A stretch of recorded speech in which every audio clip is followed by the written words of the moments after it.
ओम नमो भगवते वासुदेवाय। हे तीन देव ब्रह्मा विष्णू आणि महेश एकदम उपस्थित झाल्यानंतर अत्रि मुनी एकीकडे चकित झाले आणि त्यांनी आश्चर्याने विचाराला सुरुवात केली, स्तुती करायला सुरुवात केली। अत्रि ऋषी म्हणाले की भगवंता, प्रत्येक कल्पाच्या आरंभामध्ये जगताची उत्पत्ती करण्यासाठी, त्या जगताचा सांभाळ करण्यासाठी, स्थिती करण्यासाठी आणि कुठल्या तरी एका क्षणी त्या जगताचा संहार लय करण्यासाठी तीन गुण आवश्यक असतात, सत्व, रज आणि तम। पण हे तीन गुण सुद्धा आपल्या मायेचेच तीन भाग करून तुम्ही धारण करता आणि त्यासाठी आवश्यक अशी तीन भिन्न शरीर सुद्धा आपण धारण करता। तेव्हा माझ्या जे माहितीत आहे, ज्ञानात आहे, ऐकिवात आहे, ते ब्रह्मा विष्णू आणि महेश आपणच आहात। मी आपल्याला अत्यंत विनम्र भावानं नमस्कार करतो। आता मला फक्त एकच सांगा की मी ज्यांचा धावा केला होता, ज्यांना बोलावलं होतं, ते आपल्या तिघांपैकी कोण आहे? कारण मी एकालाच बोलावलेलं होतं, एकाचाच धावा केला होता आणि आपण तिघे उपस्थित आहात। माझ्या पित्यानं सृष्टी रचनेसाठी मला आज्ञा केली, त्याप्रमाणे संतान प्राप्तीच्या इच्छेनं मी तपाला बसलो आणि केवळ एकाच सुरेश्वर भगवंताचं मी चिंतन करत होतो। पण त्या माझ्या तपश्चर्येला, चिंतनाला प्रतिसाद देऊन आपण तिघे एकदम इथे कसे काय आलात, तिघांनी एकदम आगमन कसं काय केलं, ही कृपा कशी माझ्यावर कशी काय झाली? कारण असं आहे, आमच्यासारख्या सामान्य देहधारी लोकांच्या मनाची गती सुद्धा आपल्यापर्यंत पोहोचत नाही। तेव्हा बोलावलं एकाला, आपण तिघे उपस्थित झालात, ह्यातलं जे काही रहस्य आहे तेवढं आपण मला उलगडून सांगावं। मैत्रेयजी म्हणाले की समर्थ विदुरजी, अत्रींचं हे बोलणं ऐकलं आणि ते तिन्ही देव हसायला लागले आणि मग उत्तरादाखल त्यांनी सांगायला सुरुवात केली। अत्यंत मधुर आवाजात ते बोलायला लागले। ते तिन्ही देव म्हणाले की ब्रह्मन, अहो तुम्ही सत्य संकल्प आहात, सहज जमलं तर बघू अशा प्रकारे तुम्ही तपश्चर्येला बसलेला नव्हता। तुकाराम महाराजांनी एका ठिकाणी म्हटलंय,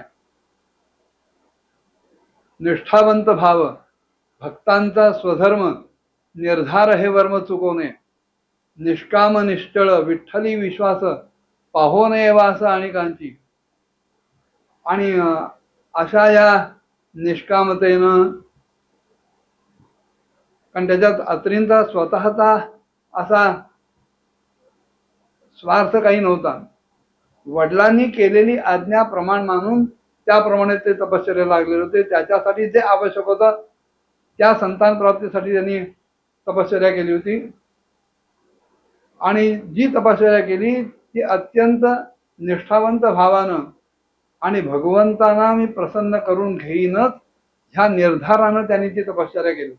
निष्ठावंत भाव भक्तांचा स्वधर्म, अग्नीचा दाहकत्व हा जसा स्वधर्म आहे, पाण्याचा शीतलता हा जसा स्वधर्म आहे, लाकडाचा तरंगण हा जसा स्वधर्म आहे, तसा भक्ती हा माणसाचा स्वधर्म असला पाहिजे आणि तो निष्ठावंत भाव असला पाहिजे स्वधर्म म्हणून।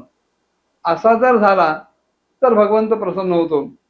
अत्रि ऋषींनी केलेली प्रार्थना, केलेली भक्ती ही त्या कोटीतली होती आणि म्हणून तिन्ही देव म्हणायला लागले की तुमचा जो संकल्प आहे तो तसाच सिद्धीला जायला पाहिजे.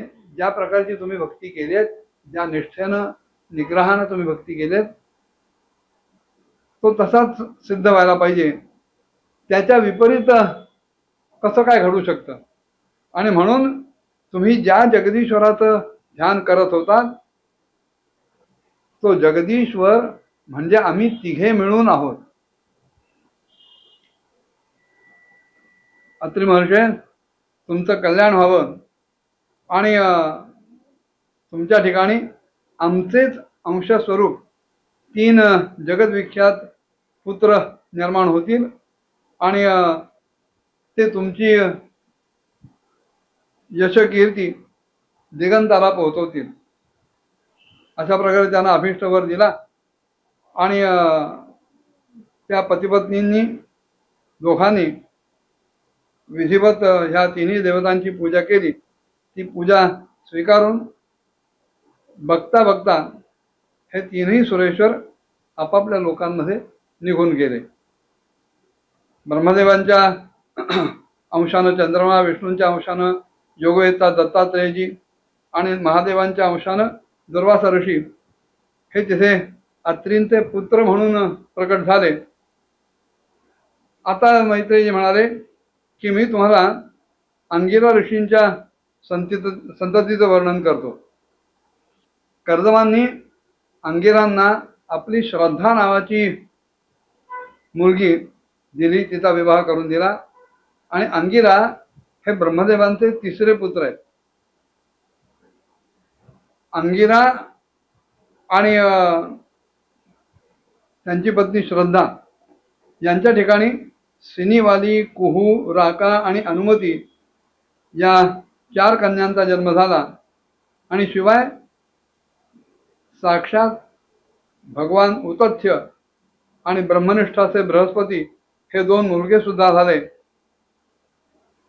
की जे स्वारोचिषाच्या पुढच्या मन्वंतरामध्ये खूप प्रसिद्ध झाले. पुढे कर्दमांनी आपली आणखीन एक मुलगी हवीरहू तिचा विवाह पुलस्त्यांच्या बरोबर लावून दिला आणि त्यांच्या ठिकाणी महर्षी अगस्त्य आणि महातपस्वी विश्रवा असे 2 मुलगे जन्माला आले.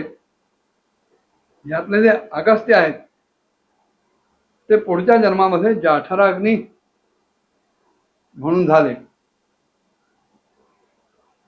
पूर्वी एक श्लोक म्हटला जायचा, ज्या वेळेला आपल्याला जेवण खूप होतं आणि अपचन होईल की काय अशी भीती वाटते, त्यावेळेला एक श्लोक सांगितला जात असे, आतापेर भक्षितो येन वातापिष्ट महाबलः अगस्त्यस्य प्रसादेन भोजनम मम जीर्यताम्.